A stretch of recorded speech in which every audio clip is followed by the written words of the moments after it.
Primo weekend di controesodo d'agosto e le previsioni della vigilia sono state confermate. Traffico intenso e code su tutte le principali arterie della regione da e per le località di vacanza. Litorale, laghi e montagna veneta presi d'assalto per il ponte di Ferragosto cominciano a registrare i primi rientri ma anche gli arrivi di chi ha scelto la seconda parte d'agosto per le ferie.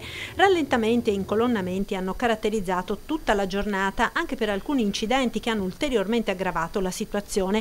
Code fino a 7 km stamani in A4 tra Spinea e Padova Est per un tamponamento tra auto. Traffico molto sostenuto anche nelle due carreggiate della A4 in prossimità delle località del litorale, in particolare nell'area di San Donà di Piave e La Tisana.